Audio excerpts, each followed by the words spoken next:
Of course we believe. But sometimes I just want to make sure that our faith is in the right place. Okay? That's important. As we talk about believing, we got to make sure that we believe the right things, because believing the wrong things just simply leads you into error. And error always leads us to compromise our walks with God, going against what His Word would have us do and believe. I want us to look at why we believe, and not just why we believe, but who we are believing in. Because remember, our Christianity is not based on just what we believe. It is based on in whom we believe. Okay? Our salvation is in a person, the person of Jesus Christ.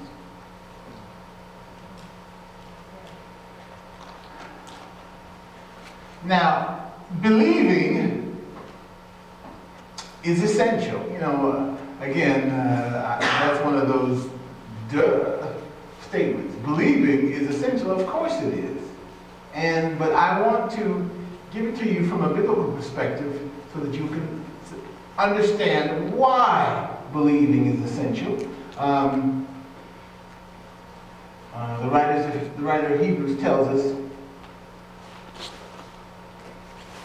anyone who comes to Him, speaking of God, comes to God, must first believe that He exists and that He rewards those who earnestly seek Him.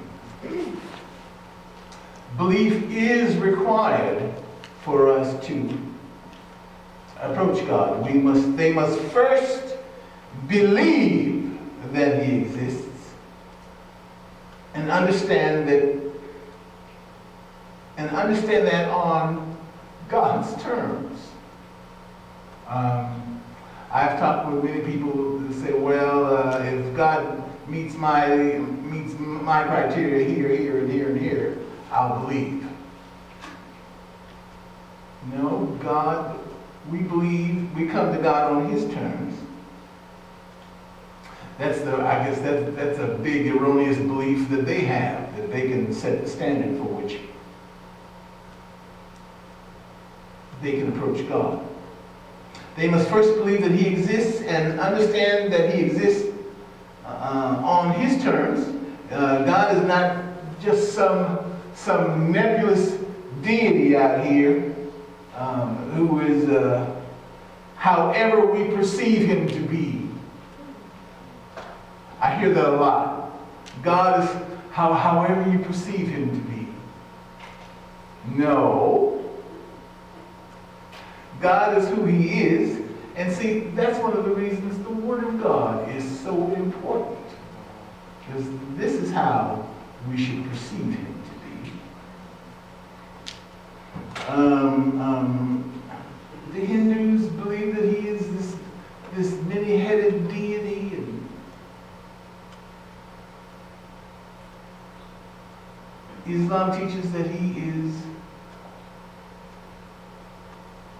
the master and we are the slaves. It's a master-slave. Christianity is a father, heavenly father-children relationship.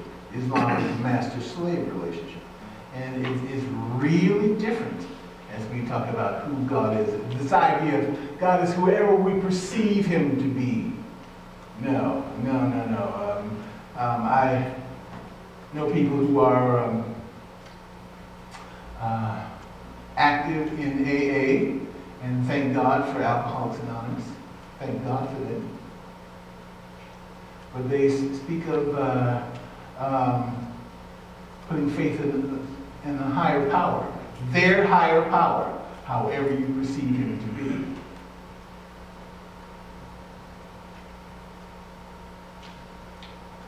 He is not just some higher power. He is the most high power. He is the Almighty. Again, which is why we need to put our trust in what the Word of God has to say. The Bible. And we live in a culture now that wants to poo-poo the Bible. Kind of snicker at it and say, oh, you believe that. That's of the devil, people. I want us, as we talk about believing, that's one of the things I want us to look at right now. Believe in the authority of the Word of God. Now, some of you have had this type of instruction before, but there's a bunch who haven't. Believe in the authority of God's Word. Hebrews chapter 4, verse 12 says that the Word of God is living and active and sharper than any double-edged sword. It's alive. And that's beautiful. Why should we believe in the Bible? Just because Pastor Bill said so? Just because preachers on TV or some of your relatives that you grew up with said so? No, it goes way beyond that. Why you should believe in the Bible. First of all, the Bible consists of, now hear this, 66 books written by 40 different divinely inspired authors, written over a time span of over 1,500 years by writers who were vastly different one from another. Yet, it all comes together in one cohesive writing. Every book is consistent in the Bible's message. It was written in 3 different languages on 2 or 3 different continents. Oh my goodness. Yet it all comes together. One cohesive writing. 66 books talk about history and prophecy, poetry, theology. And despite their complexities, you know, and the difference in writing styles and vast time periods, and the books of the Bible agree miraculously well with one another in themes and facts, cross-referencing. It's amazing.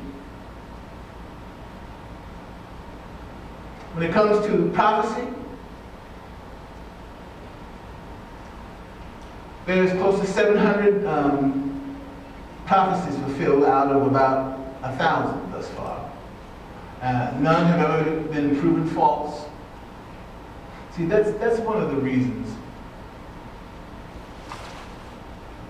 you can look to the Word of God as accurate prophecy, where God foretold history in advance, and we watch it fall out. Concerning the prophecies of Christ, the coming of the Messiah, there are 48 different prophecies about Jesus. And if we look at the science, what they call the science of probability, how this thing can really fall out mathematically, that is utterly amazing. If we looked at the science of probability in reference to just 8 of these prophecies, The chance that any one man might have lived to fulfill all 8 prophecies is 1 in 100 trillion. Okay? And yet, Jesus fulfilled them all. And let me paint an illustration for you, give you an illustration.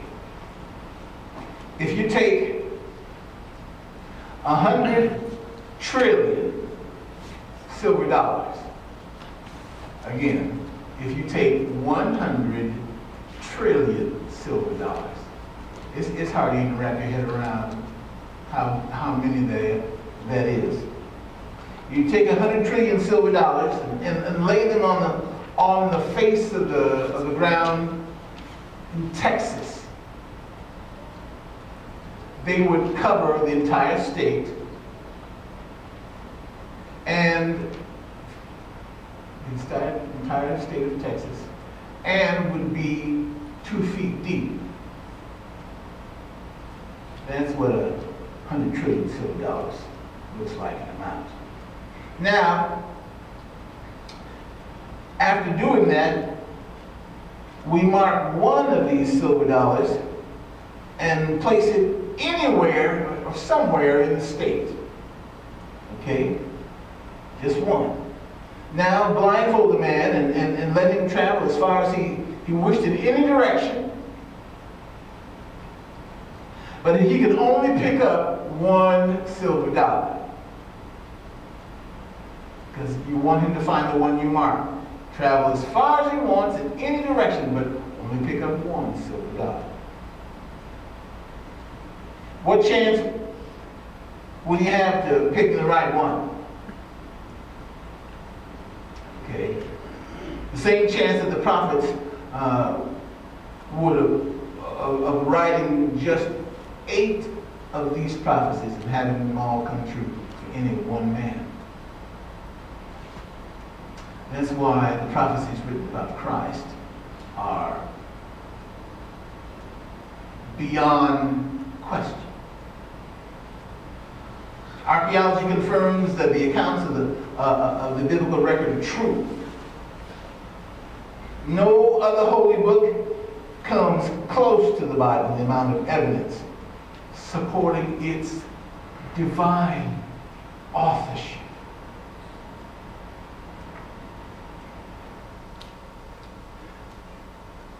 You know, when it comes to what you believe, the whole world is trying to make everybody else believe their particular philosophy, their particular ideology.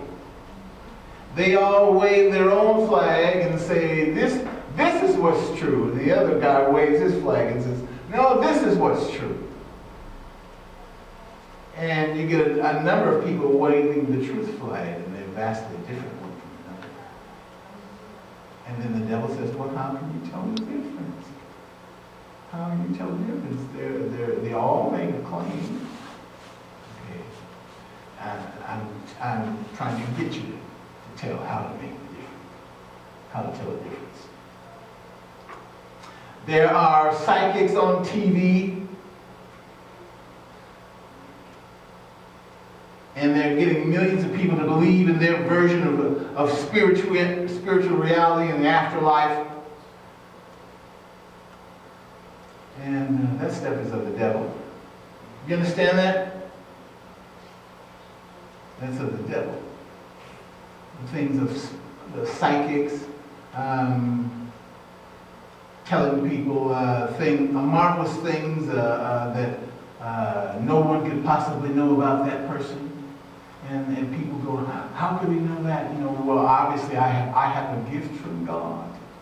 No, they have demons whispering to them. And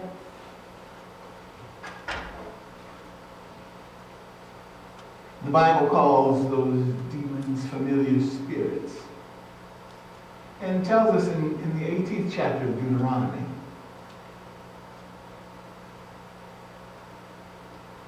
When you enter the land, okay, now, again, in the setting of this passage here,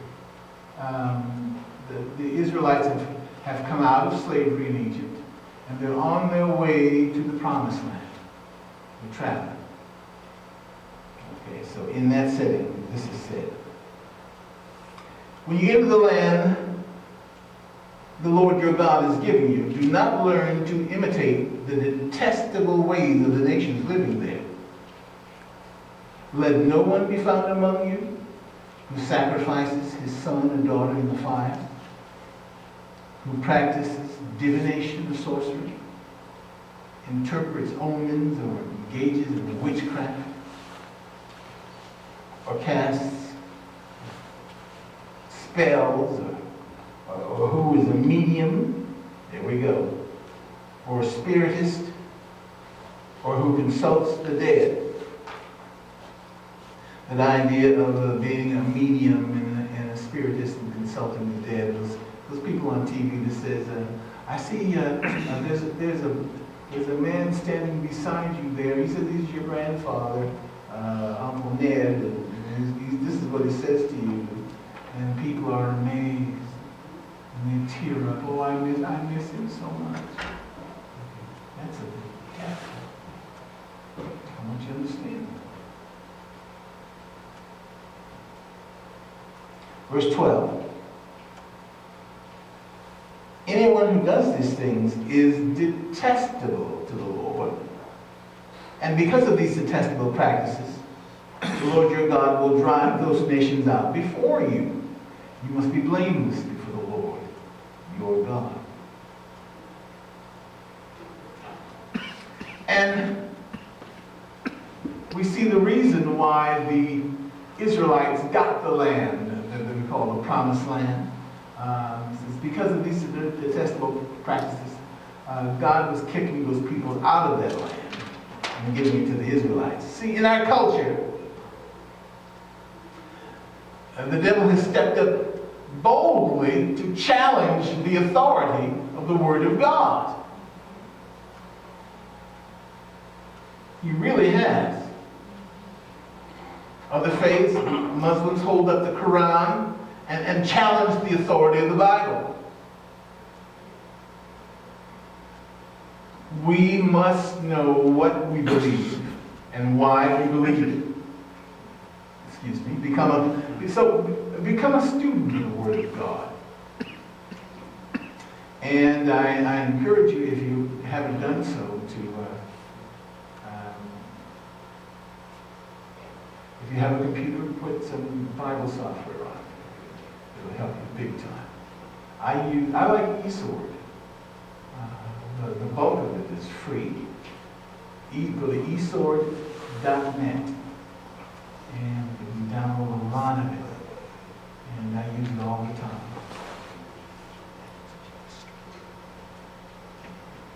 Amen. Become a student of the Word of God. And eSword will, one of the Bible software will help you to become a student because you can do instant Greek and Hebrew word studies. It'll take your Bible study to a whole new level of learning to understand the Word of God. All right. Believe in the authority of the Word of God. Believe that He is our provider. How many of you believe that God is your provider? All right.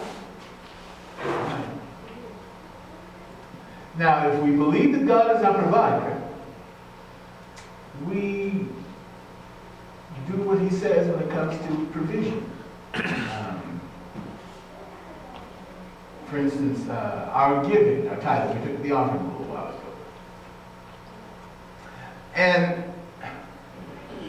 we have people here in this passage, in the third chapter of Malachi, having difficulty believing that God is their provider. Malachi chapter 3, God asks the question, will a man rob God? Yet you rob me. But you ask, how do we rob you? The answer is in and tithes and offerings. You are under a curse, the whole nation of you, because you're robbing me. Obviously, they had neglected this, and people don't give as the Lord would have them give because they're afraid to give. Okay? Not just because they're stingy or that sort of, but they're afraid to give. Because the enemy tells them, well, if you put this money in church, you won't have money to pay your bills and da-da-da. And the idea that the enemy tries hard to get everybody to miss is that God is a supernatural God. What he does by his power and authority, and it's difficult for us to figure it all out and see just how he does it. But God is a supernatural God. And he demonstrates that plainly in his word. Now he goes on to say in verse 10, bring the whole tithe into the storehouse, that there may be food in my house. Test me in this, says the Lord Almighty, and see if I will not throw open the floodgates of heaven and pour out so much blessing you will not have room enough for. I will prevent pests from devouring your crops, and the vines in your fields will not cast their fruit, says the Lord Almighty. Believe that he is our provider. And I'll tell you, I have proven just what he says here. Test me in this, says the Lord Almighty, and see if I won't bless you. And the Lord has provided for us, and we are not rich by any means in the stretch of the imagination, but we have everything we need. And a lot of what we want, okay? The Lord provides for us and even buys me toys. Amen. Amen. And toys are fun. When I was little, we used to get the Toys R Us. Now you get them at Cabela's. Amen. Amen. But God blesses. He really does. And you wind up, I find that I wind up with a higher standard of living than my money can provide. Okay? And it's just God's doing.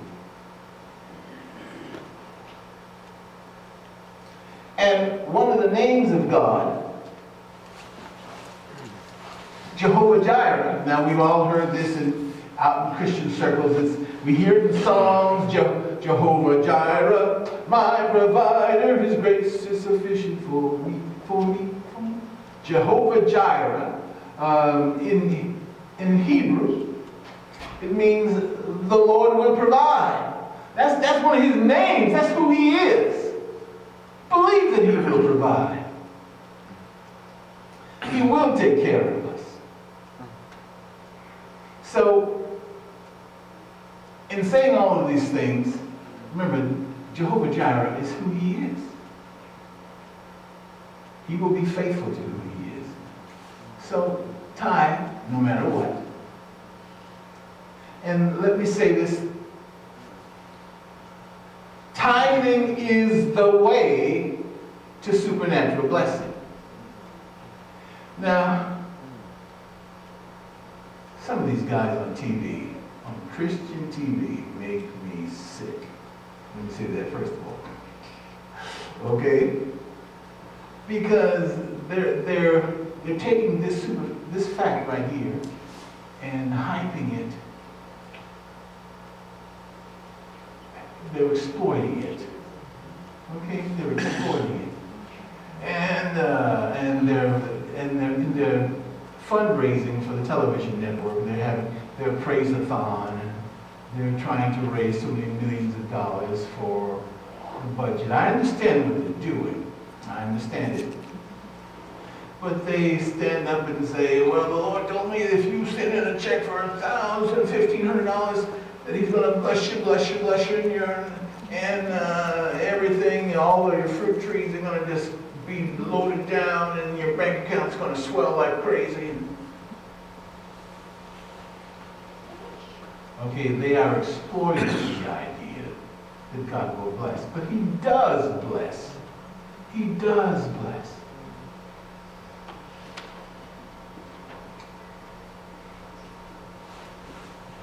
Tithing is the way to supernatural blessing. Tithing is how to insert God's hand of blessing into your finances. It really is. Trust Him to make a way, and He will. I promise He will. He will simply be faithful to Himself and to who He is. Psalm 23 says, He leads me in paths of righteousness for His name's sake. He'll bless you for His name's sake.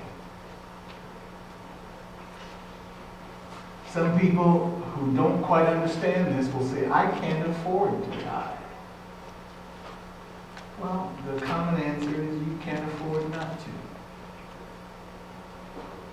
If your finances are low, this is how to raise them. As far as tithing is concerned, the state of the economy is irrelevant to the person who's being taken care of by God.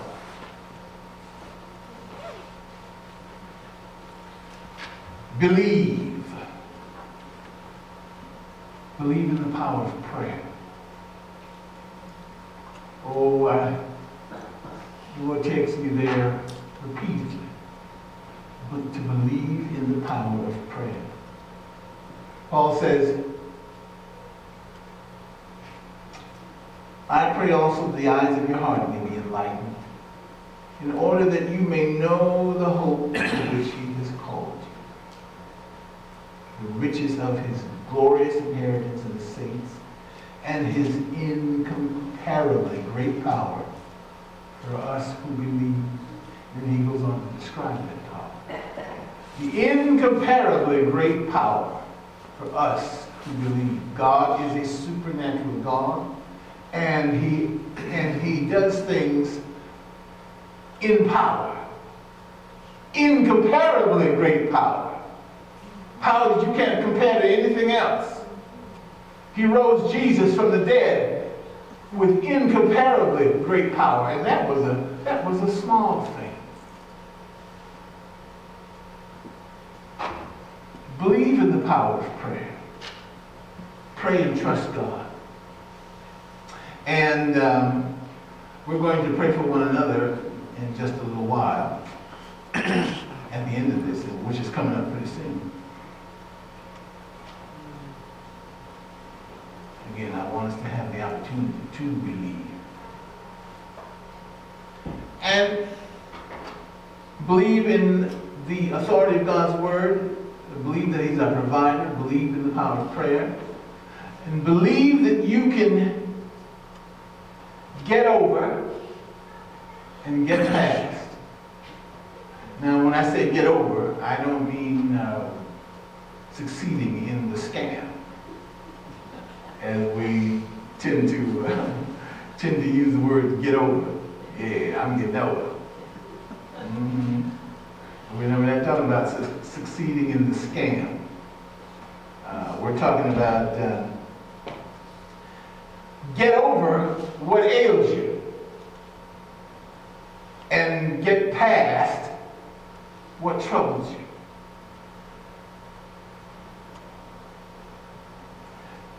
As we looked at the names of God, we talked about Jehovah Jireh, the Lord will provide.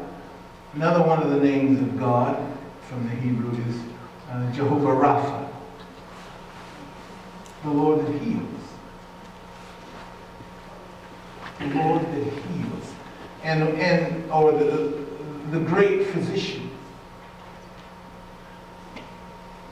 God is the one who heals our hearts, and he heals our minds so that we continue to grow as a person. And of course, we look to him to heal our bodies. Often the healing of our hearts and minds is the thing that cripples us.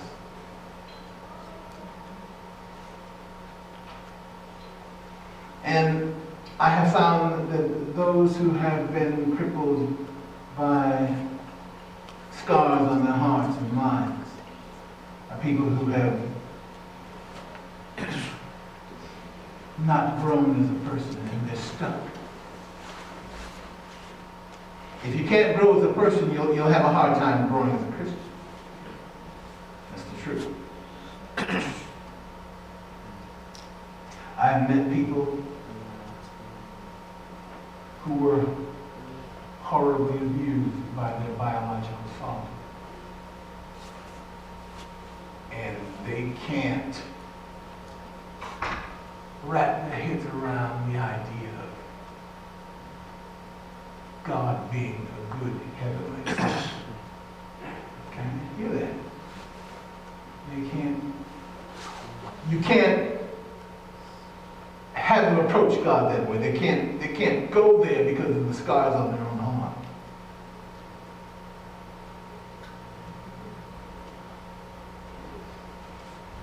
I've heard people say, get over it. Oh, get over it. And that's real. And a lot of us need to be told, you just stop it. Get over it. But get over what? Get over past hurts. And often we drag them around. You know, at Christmas time, one of my favorite Christmas stories is Christmas Carol. Scrooge, old Mr. Scrooge. Well, you know, if you've seen, I've got a number of different versions of it. As far as the movies, VHS and DVD, yes, I still use VHS. But that one scene where Scrooge has locked up for the evening and gone home, and he's locked himself in the bedroom, and he's eating his little porridge and stuff, or whatever he's eating. And his partner, the ghost of his partner, Jacob Marley, comes to visit him. And Jacob Marley is dragging these chains and weights and all this stuff with him. And he is dead. And he is miserable. He is tormented. And weighed down with all of these things. Now, in the story, this is part of his punishment. And he says, these chains, I forged them during my lifetime, link by link. Well, there are a lot of folks who are like that. They're dragging chains and weights of things that have harmed them, things that have scarred them, and they find it hard to get over. They drag them through life.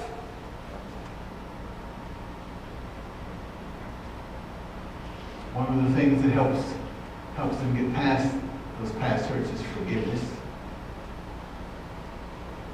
Forgiveness, forgiveness, forgiveness. Lord, help us to forgive.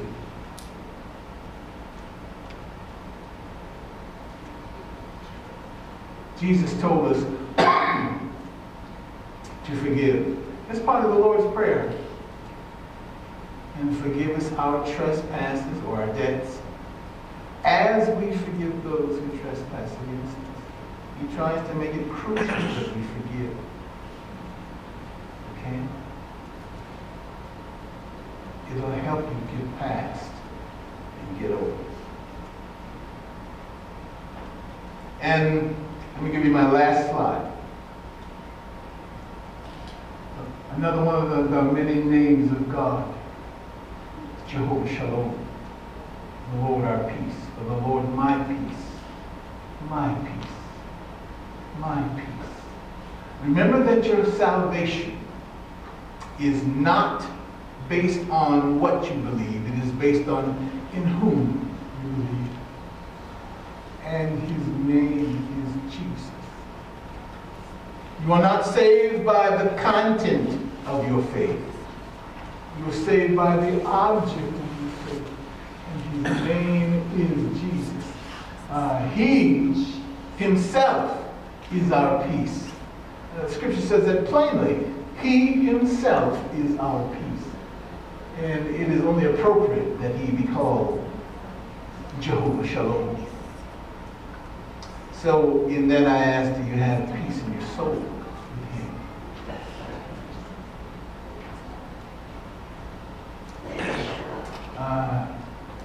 It's here for you. And now let us believe for one another.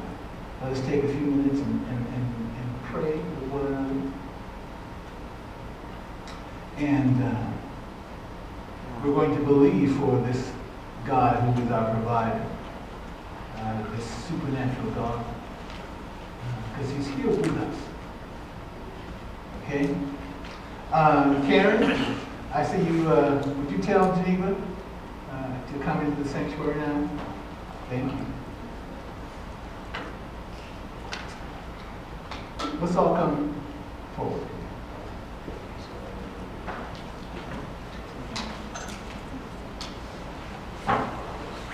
Yeah, I know.